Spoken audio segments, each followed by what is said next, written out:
Hey guys, sorry this video did not get uploaded this morning, but you have it now.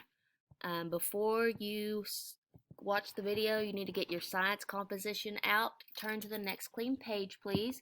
At the top, please write solubility, capital SOLUBILITY,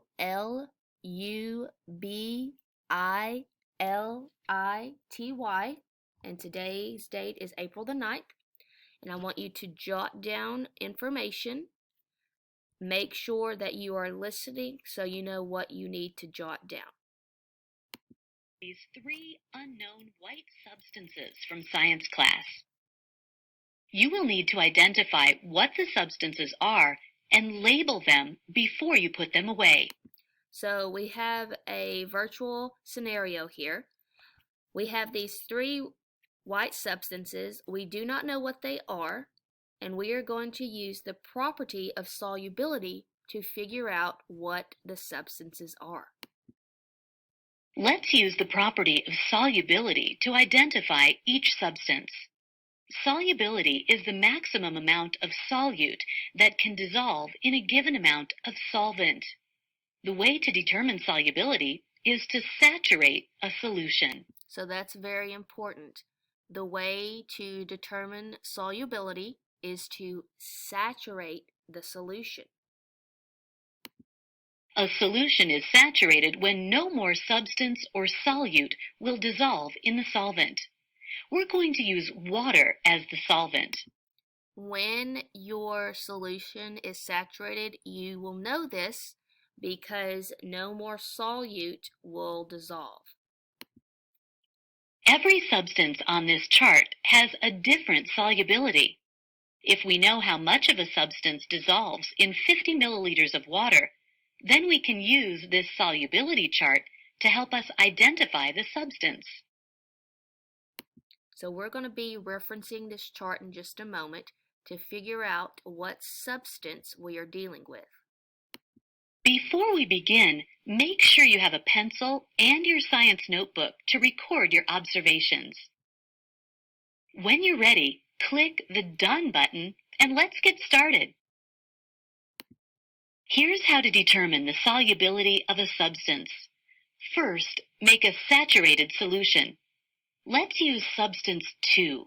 All right, so you need to make sure you write down first, you're going to make a saturated solution. And in this case, we're going to be using substance 2.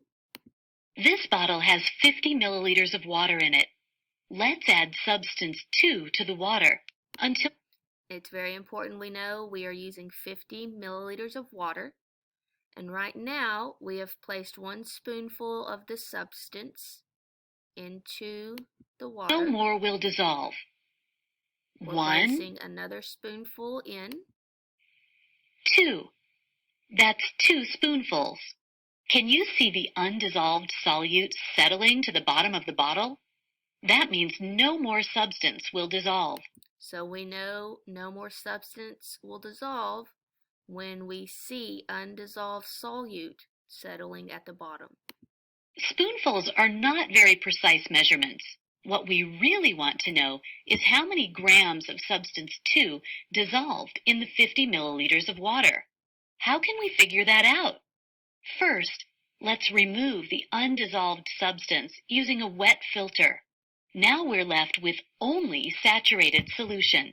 Let's place the saturated solution on one side of the balance. Then we can place mass pieces on the other side. So after you have filtered out the solution here and you are left with just that amount of solute, then you are going to use your gram pieces. Looks like the mass of the saturated solution is 67 grams. We started with 50 milliliters of water, which has a mass of 50 grams. If we subtract the mass of the water from the mass of the saturated solution, 67 grams minus 50 grams, we have 17 grams. I would write this down. Your saturated solution, that was 67 grams. Your saturated solution, that was the 50 milliliters of water, and this 2 spoonfuls of the white substance. And we know that we started out with 50 milliliters of water. Once we filtered the saturated solution here, we were left with that 17 grams of solute. That means it takes 17 grams of this substance to saturate 50 milliliters of water. Now let's look at the solubility chart. Which substance requires 17 grams of solute to saturate 50 milliliters of water? So let's reference our chart here. And we are looking for amount needed to saturate 50 milliliters of water. We're looking for 17 grams. So citric acid, that's 67 grams.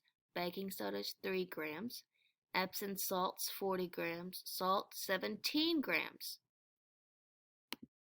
According to the chart, substance 2 must be salt.